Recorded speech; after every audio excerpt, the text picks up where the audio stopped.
Hey everyone, it's Jonathan, and welcome back to Every Version Ever. We're winding down our series on The Wind and the Willows. In fact, the last couple of episodes this month are ones I hadn't even originally planned for, including today's episode on the Rankin Bass version from 1987. My original list ended with last week's episode on Mr. Toad's Wild Ride, and I was going to finish out the series by re-releasing an episode I made a couple years ago for the Disney Movie Marathon on the adventures of Ichabod and Mr. Toad. But then I decided to add a couple episodes, and I think that'll be out next week instead. But while I've been working on all these other episodes, the Rankin Bass version kept coming up in my searches, and a lot of people really seem to like this one. And since Rankin Bass was at one time kind of a big name in animation, I figured I should add this one to the lineup. Joining me for this one are two people who are at least partially responsible for getting me into podcasting, Morgan Stradling and Chelsea Robson of the Rotoscopers. Their Animation Addicts podcast was probably the very first podcast I ever listened to, like over 10 years ago now.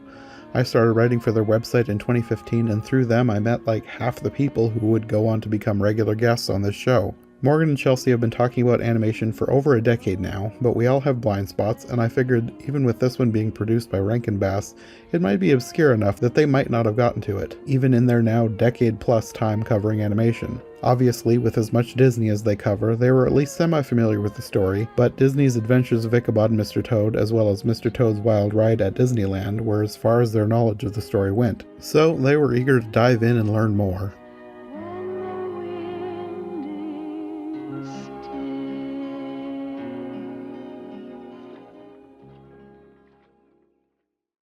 So, how familiar are you guys with The Wind and the Willows? Just the story in general.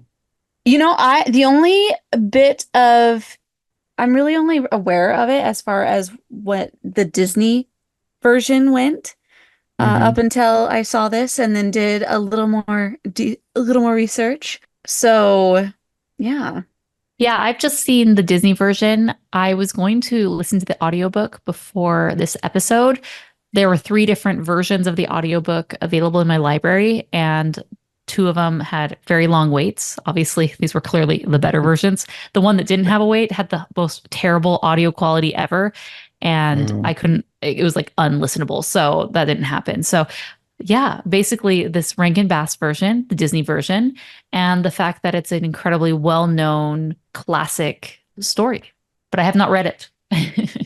I've read it now. I hadn't read it until I started doing this project for the podcast, watching a whole bunch of versions. But I grew up with the 95 animated version. So I did not grow up with the Disney version. I only watched it for the podcasts going through the Disney canon. So that was the first time I'd seen that one. But I was very familiar with it because I'd seen the animated British version from 1995. That was one of the you know how kids have like a selection of VHSs Yep. that's the only ones they watch over and over and Right. over. Yeah. That was one of them, And looking back, there's always really obscure ones that were very particular to you and your household, right? which that would be for us. Yeah, when you talk to other people, they're like, I don't know, we don't know anything about that movie. You're like, oh, well, that Yeah. was like critical to my childhood. Yeah. And I could tell from comments online that this Rankin Bass version was that for some people too. Even though I had never seen this, I had never heard of it until I started choosing versions to watch for the podcast. Yeah, when I was looking up, I remembered that someone had done an article about this, and I looked on the website to see, and it was the 1995 version, and the author had like raving stellar remarks about that one, and I thought this one was fine. So I'm like, what am I missing out on? So I guess I'll have to check that one out. I can't tell if it's because of nostalgia or not, but I would say the 95 version is by far the best out of all the ones that I've seen so far for the podcast. So how many adaptations are there? Seems to be quite a bit. Just like scrolling through the Wikipedia page, it seems to have been something that's been commonly adapted, whether like TV or movies, other formats over the years, especially since it's been around since 1908. Yeah, there are more than what I'm covering for the podcast this time. I'll probably come back in the future. I think I'm doing 6 new versions. Wow. So there's a bunch. There's at least, right off the top of my head, I can think of 3 more movies and two or three TV series also. Mhm. Some of which are very hard to find. I think there's one that is like a Japanese anime that is not available anywhere that I could find. So internet sleuths, go on the hunt, find it for us. Yeah, that one would be interesting. I'm not sure if it was released in English or if it would have to be subtitled or Oh yeah. You sometimes also you need never to know. submit it to a translator in order to even understand. Yeah. Yeah. You could rip the audio and then put it into AI, say translate this into And just English. hope that And then it just knows what it's read. Yeah, hope doing. that's close enough. And then you have to just like read along. That's like their hacky way of doing it if you ever come across it. One thing that I felt was interesting about this, because I had only ever been aware of the Disney version, and the Disney version is really only like, I don't know, was it like 20 minutes long? Hmm. Yeah, 20 so minutes you to a half hour. It was very short.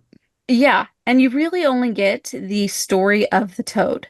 Hmm. And he is the main protagonist, antagonist, anti-hero. We'll go with Yes. anti-hero. So yeah, He's a that's a troubled good soul. description. We'll Yeah. call him the anti-hero in this. And I feel like yeah, because the Disney one is only based on him, you don't have the understanding that the book is actually much more of an ensemble story. So it's built around the collective Hmm. experiences and relationships of all of these characters. And so during this, it made me want to go in and look up more things about the book. And so there was, of course, SparkNotes has a great little listing of different things. So I was, Spark notes. That's a blast from yes, the past. I know, right? So there was a lot of really cool things about it that actually I'm very excited to go in and read the book later. It is a really good book. It's very different than a lot of the adaptations. And again, I maybe it's because of nostalgia, but I feel like tonally the 95 version is almost spot on to what the book feels like. Like this one actually is in some ways more faithful, in other ways it strays in weird ways. Like it Mhm. doesn't tonally feel like the book, but there are passages that it took from the book that I have not seen any other version do, which Hmm. was a bit strange. So it's interesting. It's always a mixed bag in watching all the different versions, seeing what parts one filmmaker will choose to adapt and Mhm. what parts they will leave out, and where someone will pick up one random passage that nobody else did, which this one oddly did. And Mhm. it's interesting. It's one of the things I really like about doing this podcast. I think Rankin Bass, it's been a long time since we've watched a Rankin Bass movie for our podcast. And so when I jumped back into it, you can just tell that it's a Rankin Bass movie. There's just something about their style that was very quintessential to them. And so, like, jumping right back into it, it was slightly jarring to be like, oh, Rankin Bass, oh man, I'm here again. But Mhm. I felt like they did a good job, and I'm glad to know that at least for you, you said that they have stayed decently close to the story structure as well. Yeah, especially when you think of Rankin Bass, you think of the stop motion animated Hmm. Christmas specials. Hmm. Like they really had the market on that in the 60s and 70s, but they do have these 2D projects that they do. And this being one of them, you think of The Hobbit that came out in the 70s, which it's interesting that that kind of came out at the same time as the Return of the King from Bakshi. Oh Different yeah. styles, but yeah, what's interesting about them is that you think like, oh, they're this animation studio, but they outsourced all of their animation to Japan, Hmm. Uh-huh. and even the stop motion was done in Japan, and so they're really like a studio more for like the creative and the development, and then outsource the actual animation itself, Hmm. and then just take on the finished product, which is interesting. There's nothing either not wrong or bad with that. It's just that was their style always from the beginning. I thought maybe that was when I was reading about it, I thought maybe, oh, this is what they did for 2D, but they did it for the stop motion as well, which was interesting. And then this Wind in the Willows was their last one. They animated it, I believe, in 1982 or three. And it took a while to get to get the distribution onto TV. So finally it came out in 1987, but that by that point, the studio had basically gone under. They were still Mhm. around kind of in name only. And then they released another thing in 2001 called Santa Baby, which I guess we were trying to go again to go back to the Christmas, and it didn't work. But yeah, this was, so you can kind of say this is like the capstone. If you're counting Santa Baby, no, but this is like the final point of their career, and good for them. I mean, it spanned a couple decades. Mhm. And so yeah, this was an interesting one for them to tackle. I know it came out in the 80s, but did anybody else feel like it felt like It 70s? did. It's Especially the like music. it's like they had their style that they developed in the 70s and really come like found their way, and then they just didn't veer off from that, even though Mhm. times had changed and updated a little Mhm. bit. They're like, no, this is what we do. This is the way that we do it. So, but I guess it was produced in the early 80s, but Yeah. yeah, still it definitely felt very 70s. Yeah. Every time the trumpets came in, I felt like I was watching one of the old Disney movies from that 60s, 70s era. Like a weird car chase should be happening. It was very cool to see this kind of music be used.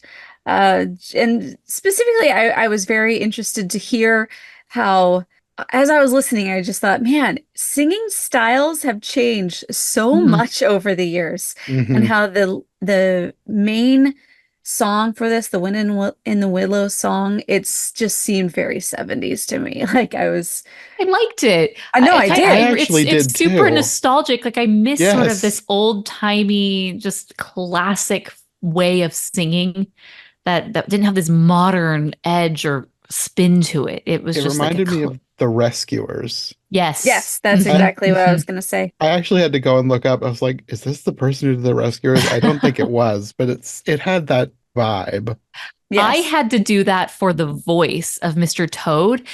I am, I think I looked it up and it was not the same guy. I could have sworn the guy who played Mr. Toad was the guy who did the voice of Genie in DuckTales, like The Secret of the Lost Lamp. Like it sounded Oh, exactly the same. And I looked him up and it was not him. And I was pretty blown away that it wasn't him, because I was like, there's no way. It had to have been him. It sounded exactly the same, but I wonder if that's why I felt he sounded familiar, because I haven't seen DuckTales Treasure of the Lost Lamp in years and years and years.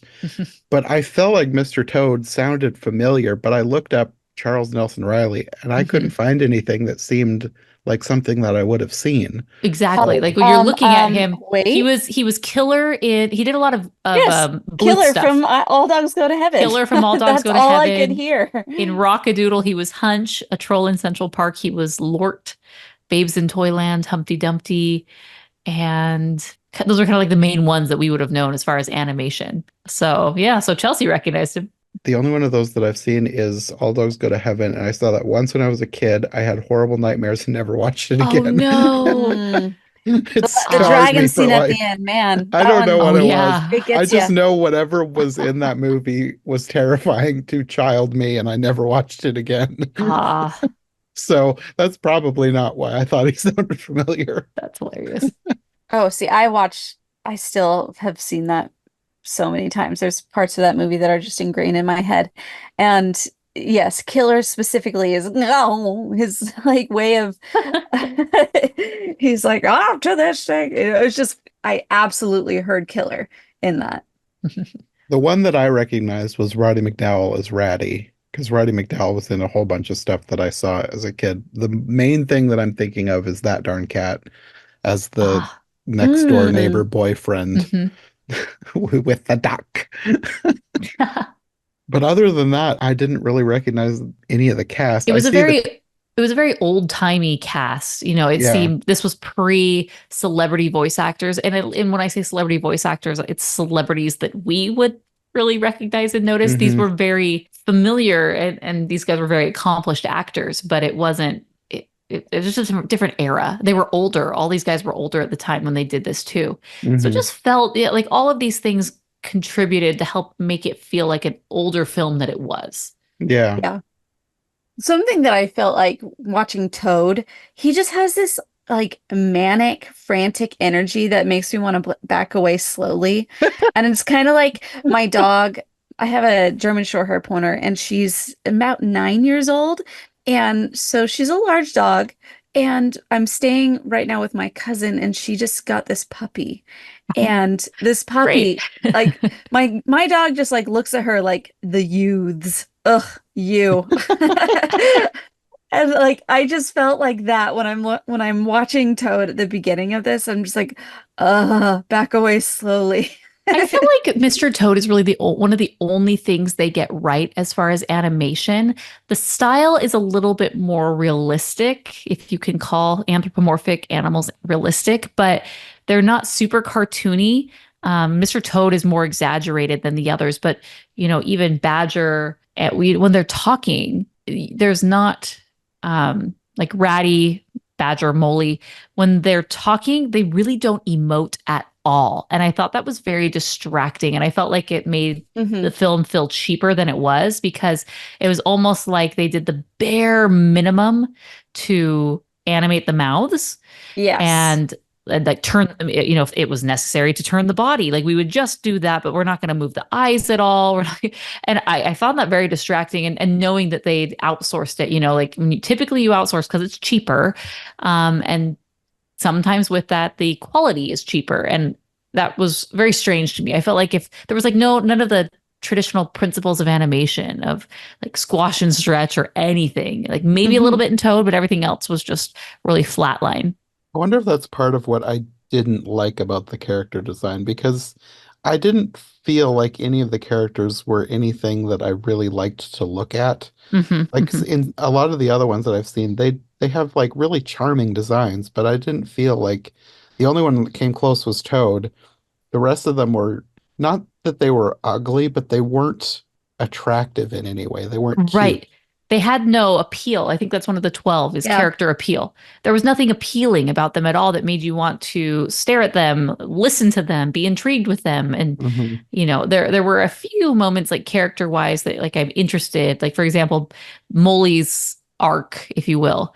It's very simple, but Hmm. that's interesting. But beyond that, yeah, I think you have a really good point that because there wasn't anything there visually to grasp onto them, it made it hard to connect with them. Hmm. I felt like there were a lot of portions of this that felt more like a fever dream than an actual like cartoon. Like there's a part where they go into like Molly goes into the woods for the first time and he's just like, "Oh my gosh, what's happening?" And I just felt like that starting there and like keeping going, I'm just like, "What am I watching?" I don't know. That is true. They really there was a couple scenes where they really hammed it up with the I don't know, atmospheric animation. That and like the part where they're trying to get through to Toad, Mhm. just like the thunder and lightning, and then Mm. in the woods with all the ghosts, what ghost Mhm. rats, whatever Yes, they yes. were. That like that's not in the book. There's no ghost rats. That part in the book, it's creepy, but it's because of all that he's hearing. Like the weasels and stoats are following him through the woods whistling, and he's really creeped out. So I feel like they could have made a really creepy scene without all of the whatever they did. Hmm. Hmm. Yeah, that did stand out to me. I'm like, oh, this is something interesting that they're trying, at least animation style. I noticed it. I'm like, oh, they're I doing th something here. there was a lot of stuff where the only way I can describe it right now is like hammed it up because like even the beginning because like the book is a very aside from Toad episodes the book is very quiet. Hmm. Like at the beginning of the book, it's following Mole as he's doing his spring cleaning, and then he decides to go out and explore for a while. Like they totally changed that with the beginning by having Toad on some kind of motorboat, which he just had a rowboat at the beginning of the book, Hmm. and he almost mows down a swan. He's going crazy all over the river. Like I feel like they really just wanted to play up the craziness of Toad. Like Toad is a crazy character, but And he the just goes obsession with ham. motors. Hmm. Hmm. Yes. Just everything that they did to like play up the excitement. That was the part that felt the least true to the book to me. Interesting. Yeah, as the little part of the book that I was able to listen to, it felt like it felt very much like Beatrix Potter, Hmm. like Winnie the Pooh, those classic stories and the way of writing from the early 1900s. They just were a bit more verbose and they used more Yeah. flowery language and they had a slower pace. And as I was listening to it, I got a feel for where this book was going and what type of book. I felt like it was kind of in those realms. And interesting enough, they're all, children's stories. So then when I started watching the movie, it kind of took on this slower pace, which matched what I had seen or listened to. It kind of went back and forth because like at the beginning I was like, oh, this is weird. This is kind of crazy. And then it's kind of switched gears and then it was slowing way down. It's like, okay, this feels more like the book. But then they kicked into high gear again. Yeah. So it was like they couldn't decide what they wanted the movie to be. Right. Like every character except for Toad is really set in reality, more or less. Yeah. And then it's like him, it was their moment to shine and let him be crazy, but it doesn't quite fit because they feel like they're from two separate worlds. You're right.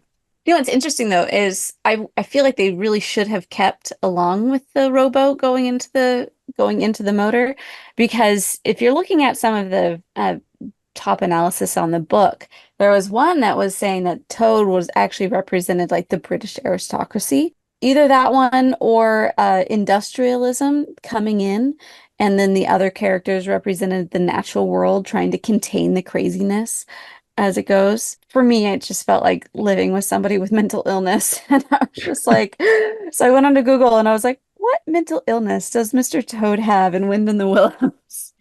And apparently, according to Addiction and Recovery in Wind in the Willows from Marquette University, in this classic, Peter Green comments on the near pathological emotions evident in this episode, as well as in several others in the Wind in the Willows, suggesting that Toad's behavior is suggestive to adult manic depressant. It's like, interesting. Okay, here you go. Well, in the book, he is described as having manias, which a lot of people nowadays would take that to mean he does have some kind of a mental illness. They just didn't have the language for it back then. So I think it's very valid to try and diagnose Toad.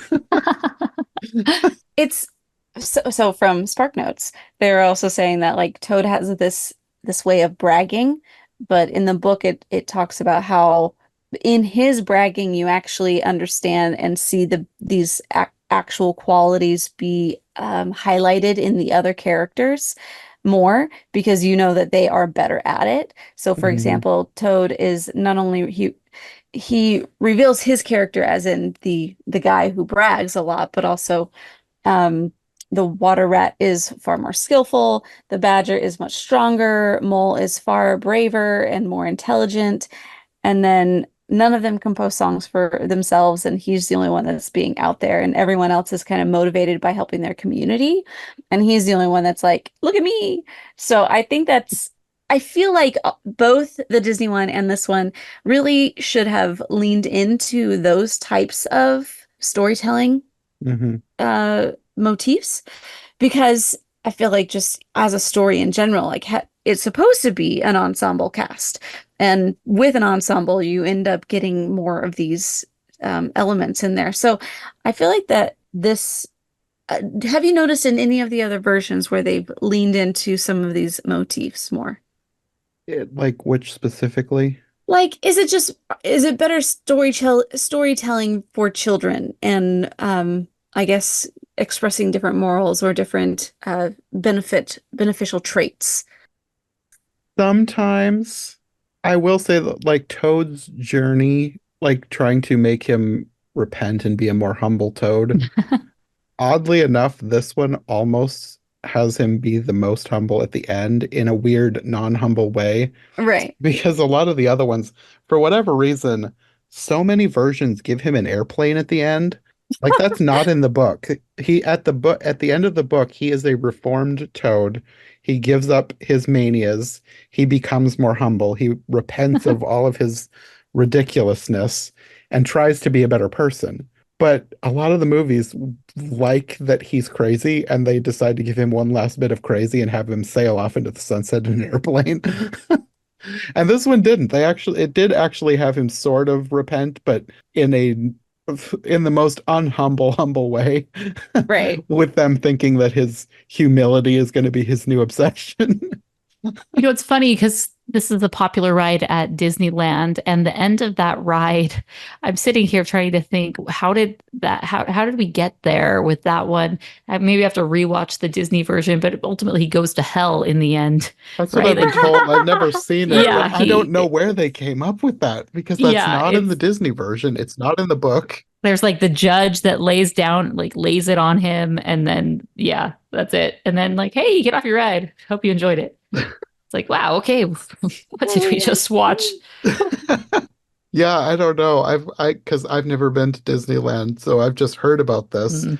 and I don't know where that came from because it's not in any. There's no hell in any version I've seen. It's not in the book. It's not in the Disney version. Yeah, I don't know.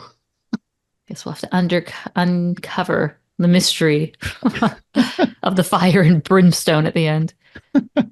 So a lot of the different songs, I did not expect this to be as much of a musical as it was. So I was surprised every time a song came. Like I totally expected, and I wasn't surprised by the opening song because that seems like a very normal thing for that era. But Hmm. then every few minutes having a different song happening, whether it be actually the character singing or this pseudo Rankin Bass choir coming in, as opposed to the Disney choir. It's interesting. Like, so some of the different songs are Wind in the Willows, Messing Around in Boats, and then we don't have any Pâté de foie gras, which I have to say that had quite the bridge. I was impressed.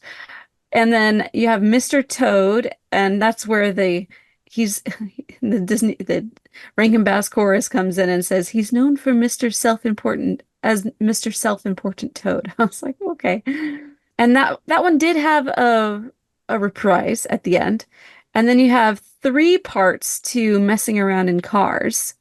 And then the one that all of a sudden I just felt was so relatable was I Hate Company. And not that I don't like company, but I feel like people, especially in their late 30s or so, it's like you basically turn into this thing like, I hate putting on the my best behavior for company face. And so that's kind of he's just very relatable. Mr. Badger becomes very relatable at that point. Um, and then it gets to the "Will convert you" section, which was just like, what in the world is happening with this?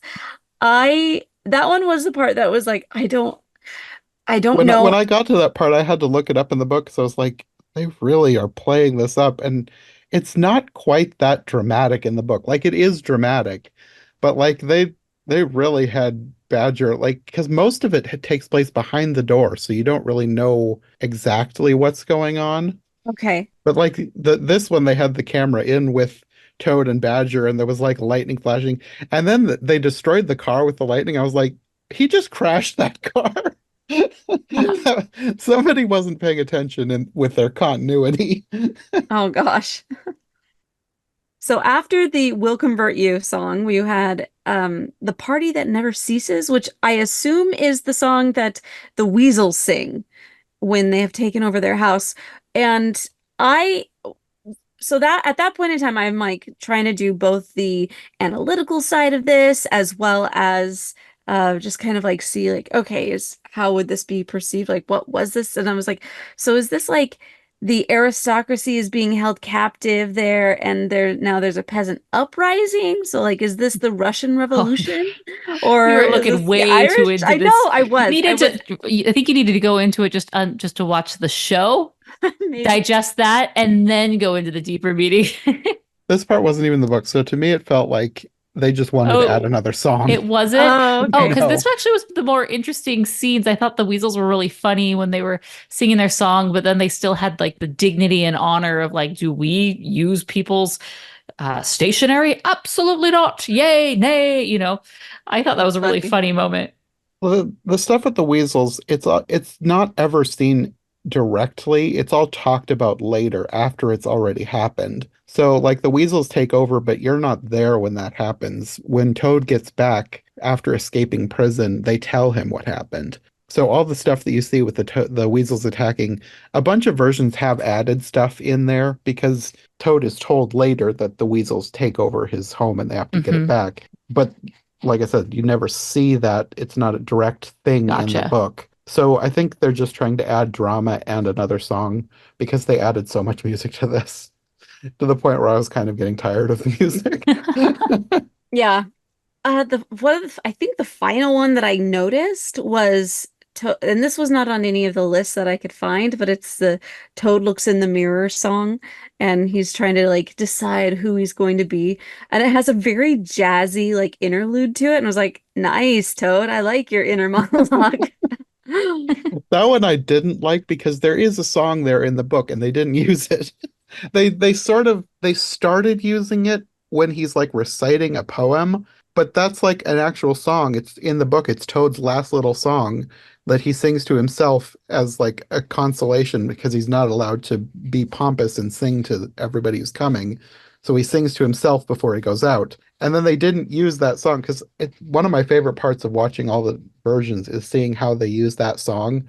There's a couple of songs in the book, and it's always interesting to see how they're used. And then they just did a whole different thing with a jazz number. I was like, this is weird. Use the music you have from the book.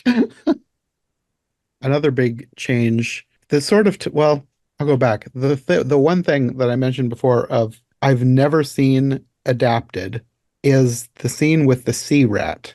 Mm. Like that is a chapter in the book that is one of those. There's a few sections of the book that can be taken out and not cause any change to the story because it's sort of like an episode. Like the different chapters are different episodes of a show, and some I don't want to call them filler episodes, but they don't affect the outcome of the story in any way. And one of them is a chapter with the sea rat, where Ratty is wishing for an adventure and contemplating going off and having an adventure, and he meets the sea rat. And in the version that I grew up with, that is sort of interpreted as a dream sequence, and it's very short. So it's not, I would not say that that is adapting that chapter. It's just alluding to that chapter a bit. And that's the only other time I've seen that. And then they also combine it with a previous chapter that I've only ever seen adapted once in the version that I grew up with, where they meet Pan. And they change that because there's a character that they've completely cut out of this version, Otter. He's a big character in the book and he's a main character in most versions. There's at least one other one he was cut out of. But in the scene during the winter when they're staying with Badger for a bit, Badger talks about Pan. I was like, this is strange. How can they do Pan when they've never introduced Otter? Because Otter's son, Portly, gets lost, and then Mole and Rat find him being protected by Pan. And then after Pan leaves, they forget that Pan was ever there. So he started talking about Pan. I was like, that's weird. This is going to go nowhere because Otter's not here. But then they introduce Badger's nephew. This felt like Donald's nephew or Mickey's nephew. Like, gotta give the main character a nephew. So they have his nephew. Now Portly is a badger. So they want to do that chapter. So it's nice that they did something that is almost never adapted, but then they changed it so weirdly by combining it with the later chapter with the sea rat, because the chapter with Pan comes before the sea rat stuff. So like I said, it was nice that they tried, but it was done oddly. Yeah, yeah. Yeah, I was trying to think as I was watching it, which characters do I care about here? And really, you care about Toad. And I thought Molly was interesting because he was, underground and never had come up. And then by the end of it, he'd really come into his own and embrace life above and even go so far that, Ratty isn't even needed. And, then they have to adapt from there. And so I thought that was kind of interesting. But I as I was watching, I was like, wow, I for as much talking and what was happening going on with these characters, I'm not really invested with them too much. Mm-hmm. Like the stuff happened to them and they were involved, but at the end of the day, why did it really matter? I was like, okay, Mm-hmm. Yeah, and there for are other such a versions beloved, that did it better to make Mhm. you care about them more. Mhm. Yeah, that's what I was going to say. For such a beloved piece of literature, there has to be a reason you don't love it. It's like, oh, he's really great at describing scenery. That's why I love the book. Right. It's the characters at the end of the day what makes a huge difference. So I'm having not read the book, I have to imagine the characters and the stories and the setting, like not the setting, but it's just so intriguing and captivating. That's why Mm-hmm. you care. And didn't quite convert. Yeah. Another thing that the book actually is wanting to do, according to SparkNotes, is just You like made your spark notes. I know, but it was so good. Like I was like, wow, that's really interesting. So there's a point to this, okay? Chelsea, when you're using spark notes, you don't tell people you're using the spark notes. I don't care. Here we are. So I'm going through, and there's this part where it's talking about the weeping willows, and basically all of nature around is they're trying to show how there it's neither benevolent nor malevolent, but it is just this force that's around them. And even when the characters retire to the comfort of their own homes, they continue to be aware of nature's presence just outside their door. And just kind of the adventures and all the memories that are around it through nature. And I think that that's one of the things that I wish that they would have focused more on, Hmm. is to be able to just kind of lead you in that direction. I feel like they did have some really good, actually very pretty little landscapes that they had in the background. So there were moments where I thought that's very pretty, you know? So, I mean, there's only so much you can ask out of a smaller studio like this, I guess. Hmm. But if this were done correctly, I feel like that would be a very cool thing to make sure that they really emphasized. I'd say if you want a better version that really gets the feel of the story, and again, I could be biased, but the 95 animated version is Mm. my favorite. But also in doing this series, we discovered the 1983 version, which is stop motion, and that one is really charming. Mm. So I would recommend both of those. They're different and they both do different things. Some do some things they do better than the other, and the other does some things better than the other, but they're both really good in their own way. Nice. So if you're really interested in the story, I would say check out one or both of those. Yeah, I want to read the book and then I want to check out definitely the 1995. And then now that there's another stop motion, Yeah, it's check that really one out too. good. It's really charming. The stop motion one actually spawned a 5-season television show, which I Wow. have not looked into yet. Wow. That's a big task. I'm Undertaking. not planning on covering that right away, but I would like to at least look into it at some point in the future if I ever come back to this story for the podcast, which Nice. I should come back to the story because Mark Brown told me that his favorite version is the musical. Like there was a stage musical, and they Mm. actually shot a version that was available on DVD. Huh. So I will come back to this in the future. So I might go to the show at some point. But there's a bunch of versions of this. Like there was more than I expected. I thought I would just have a few and I'd get through all of them, but Mhm. I'm not going to get through all of them because there's more than I thought. So I'm kind of ready to rate it. Or like kind of I felt like this movie in and of itself was, I don't know, it was very interesting. I didn't know what I was getting myself into at the very beginning. It was weird with the lips that didn't move and felt very off, especially when Toad was talking at the very beginning. I was like, "What is this?" And then some of the songs were weird. Like the whole thing was just kind of weird. But Weird, then weird. weird. But then I thought it is Rankin Bass, so I kind of like have come to expect that from any of their things.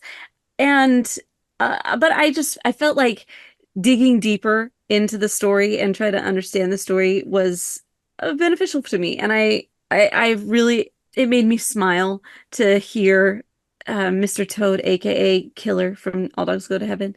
I really love that, that character for some reason. Um, and I felt like the whole thing was just kind of like it was a good watch. I was glad I watched it. Yeah, I don't generally rate things until I like rank them.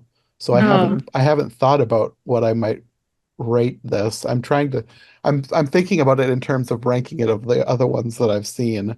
Because this one is definitely not the worst, but it's not the Okay. best. Okay. I feel like if I had to rate this one, I think I would give it 2 stars. Okay, yeah. Oh, nice. Yeah.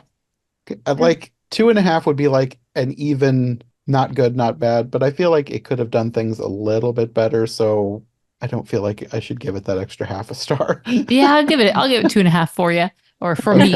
Okay. It was like there were things that were interesting and I wanted more of, and then at the same time I left like, okay, That was a movie that I watched, and neither positive nor negative feelings towards. I like slightly positive because of some parts, but Yeah. 2.5. It's very uneven. Like Yes, it had exactly. moments, but the moments were not consistent. Agreed. Nice.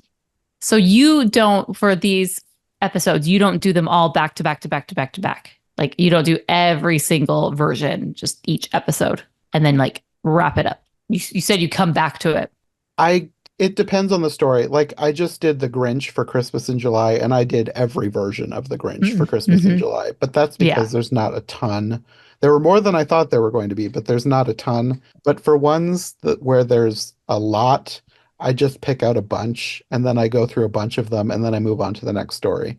Like with this one, I'm going to use, because a few years ago, my cousin and I did The Adventures of Ichabod and Mr. Toad for going through the Disney canon, but I'm just going to reuse that for every version ever. And I'm going to use that as a transition into doing versions of Sleepy Hollow for October. So Nice. I move from story to story, generally don't do literally every version ever, but once in a while I do. And then I'll come back to it if I want to come back for more versions. Because like this started with doing Alice in Wonderland. Like I started doing Wonderland Wednesday on my main channel, and that eventually turned into what this podcast now is. So I come back to Alice in Wonderland at least once a year. I actually have not done it this year. I've been doing Wonderland Wednesday on my main channel, an episode here and there. But as far as like doing a whole bunch of them all in a row, I don't think I'm going to do that this year for every version ever. I think I'm going to save those episodes and then give myself a break next year. Just release all the Wonderland Wednesday episodes as Alice in Wonderland episodes of every version ever while I work on something else. Smart. Did you rate it, Chelsea? Oh, I'm giving it an actual rating. I'd probably give it a 2-star as well, because there were a lot of things that I was like, I wish that were a lot better. But as I said, in general, I'm glad that I watched it in order to have like a deeper appreciation of the whole thing. But I'm gonna go with your 2-star as well. Yeah. It's uneven. I think it could have been better, but it wasn't bad. So No. Well, there we have it. Well, there you have it. okay. Well, thanks for joining me for this episode. Thank you. I hadn't originally planned on doing this one for this year. When I came across it, I was like, I feel like Rankin Bass is a big enough name that I should include this. I should ask Morgan and Chelsea if they want to do this with me. No, this was perfect. This was something that thanks. I didn't have in my repertoire, although I was interested in it. Has a lot of history attached. So it was a fun one to do. Yeah, I'm glad you guys were both available. Yeah, gotta have my partner in crime. Well, hopefully we'll be able to have you back for something else in the future. Yes. But until then, do you guys want to let people know where they can find you if they would like more from you? Yeah, you can find basically every week, Chelsea and I do episodes on the Rotoscopers, the Animation Addicts podcast. It's a fun time. We review animated films, past and present. And then we also talk about some just general animation topics and news occasionally. So big grab bag over there. Okay, well, until next time, thanks for joining me. Thank you. Thank you. Thanks for listening to Every Version Ever. If you enjoyed this episode, make sure to subscribe and follow my co-hosts as well. My Linktree and all of our links will be in the description below. If you want more of my content, all my podcasts are available on YouTube as well as most podcast platforms. If you enjoyed this show, check out one of the other podcasts or check out my Patreon for bonus and extended episodes you won't find anywhere else. We'll be back soon with another brand new episode, so thanks for listening and we'll see you next time.